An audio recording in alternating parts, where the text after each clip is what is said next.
We got a Woj bomb this morning as we are 2 days away from NBA free agency getting underway on Friday. My name is Harrison Graham. You are watching Mavericks Today by Chat Sports. Kyrie Irving is expected to re-sign with the Mavericks per Adrian Wojnarowski. Big quote here from him on ESPN. So let's get you caught up on the latest here. He says the trade market for Kyrie in terms of legitimate places that he would leave Dallas for that make sense and that are available to him are extremely limited, perhaps almost nil. I think the full expectation is that he returns to Dallas. The question will be, what kind of deal does he go back on? How many years on a contract? I don't think the money will be as much of an issue as how many fully guaranteed years there are for Kyrie Irving. I think that's where the negotiation will be between him and the Mavericks. If he wants to maximize his money on this deal, the place to do it is in Dallas. If he wants a chance to win and make a lot of money, or certainly win at a certain level playing with Luka Doncic, they certainly have much more to do with that roster, but certainly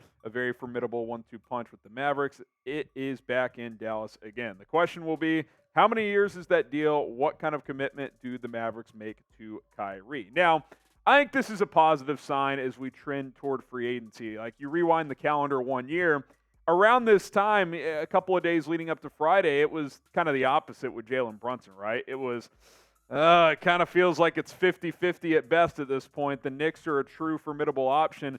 There isn't even a legitimate team being mentioned right now. Like, the only team that even slightly makes me wonder if it could happen is a team like the Miami Heat, but a report came out yesterday that they're going to be patient with a potential Damian Lillard trade. So if they're going to wait the Dame situation out, I think Kyrie's going to be gone by then. So I don't think that's going to end up being a realistic thing. I feel pretty good about Kyrie's chances of returning. Jeff Skin Wade, as a lot of you guys know, is on the TV broadcast for Mavericks games and does some radio here in Dallas as well. He kind of just tweeted this out, 4 for 160 with a clock emoji there, 4/160. I kind of took that as Kyrie, 4 for 160, $40 million per year.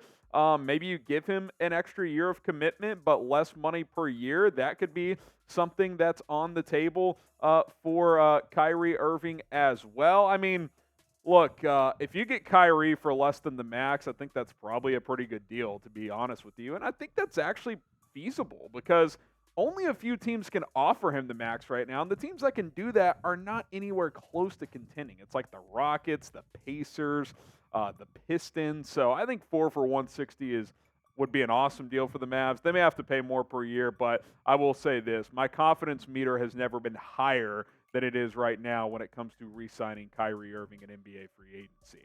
Now, what is your confidence level on Kyrie re-signing? Scale it from 0 to 100. I'm at about a 92 right now. Coop, you want to weigh in real quick? 97. Percentages? 97, nice. I'm just leaving a little more margin because it is Kyrie Irving and it is the Mavericks, but we're both in the A's. You know, I was more of an A- student than an A+ student, so we'll stick with the 92 there. So let me know what you guys think. 0 to 100, what is your confidence level? I'll tell you what, my confidence level is at about a 99.7 when it comes to burying the Miami Heat report and new subscribers. We started this challenge yesterday. Between now and the start of free agency, we've picked up 104 new subscribers. The Miami Heat report have only picked up 39. Sorry, Rolly. Sorry, Heat. It's just like 2011. They thought they could take us down. And look, there's a couple of days left here. Let's not get cocky here. The point is, subscribe to the channel. Let's bury the Miami Heat report and new subscribers, just like we buried LeBron, D. Wade, and those boys in the 2011 finals. And in all honesty, too, competition aside, daily coverage on the Mavs for the next couple of weeks. This is the channel to be subscribed to for 100% free.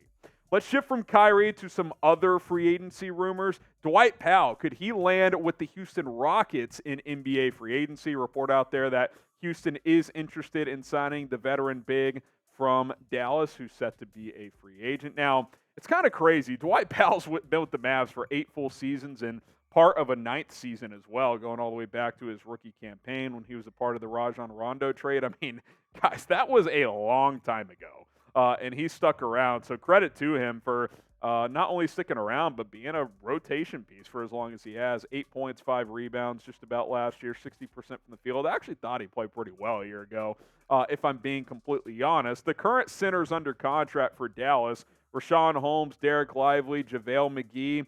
You kind of look at this and it's like, where does Powell fit if you bring him back? I do think there's a real chance that he would leave if the Mavs don't move JaVale McGee, which I think they would like to. We heard Mark Stein's report that they wanted to move him in a deal for DeAndre Ayton, and that was a sticking point, and that's why Phoenix said no.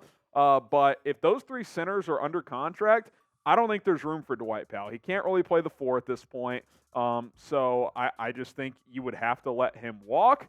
Sure, vet minimum, bring him back, but do you want four centers on the roster? I just don't think that makes a ton of sense. I would prefer to move McGee and bring Powell back for cheap, but that's easier said than done. Teams aren't looking for JaVale McGee. Now, would you re-sign Dwight Powell? Type Y for yes, type N for no. If McGee is gone, absolutely. I would love him as this team's number 3 center. If he's here, though, not that McGee's better, but he's under contract, I think you would just have to roll with him as your number 3 center. Let me know what you guys think.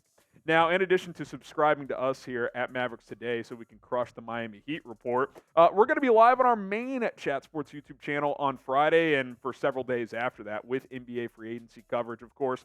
Any Mavs updates we'll have over there. Then we'll, of course, have videos over here as well. But if you want to keep up with everything happening during free agency, Chat Sports is the place to be. YouTube.com/ChatSportsTV. Where's Kyrie, obviously? When's he going to sign? What's James Harden going to do? Draymond Green, some big name free agents out there. We're going to have it all covered here on Chat Sports. Okay, deadline day today for Reggie Bullock. His $10.5 million contract for the 2023-2024 season becomes fully guaranteed at midnight tonight. And if the Mavs do cut Bullock, it's a partially guaranteed deal, so they'd save about $5 million. And you're saying, okay, maybe that's worth it. You could use that $5 million elsewhere.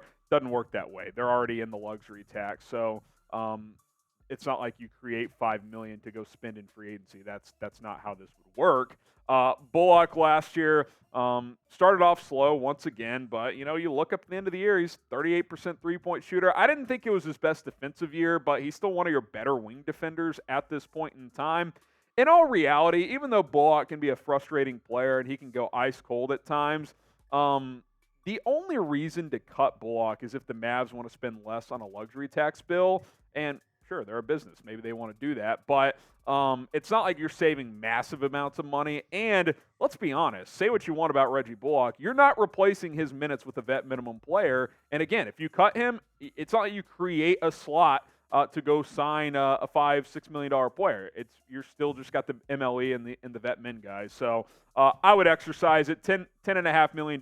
That's a contract you could still trade, by the way, this offseason at the deadline if you want to include him in a deal. I think for what he brings to the table, 3 and D, $10.5 million is pretty reasonable at the end of the day. Now, what would you do with Reggie Bullock? Type K for keep him or C for cut. If none of his contract was guaranteed, I could see going the cut route. I could, but considering you're still going to have to eat $5 million or so, I just think you exercise him for this season. And look, he becomes a trade chip if you need him to. He's a 3 and D guy that can start or come off the bench. I think there's certainly value in that. All right, guys, things are heating up with NBA free agency just around the corner. Again, don't forget to subscribe. We are the channel for you, myself, producer Coop, everything that happens around this team, whether it's signings, news, trades, trade rumors. We're going to cover it here on the show. In fact, there's a Pascal Siakam rumor circulating. Be on the lookout for that in the next video. My name's Harrison Graham. We'll see you guys soon.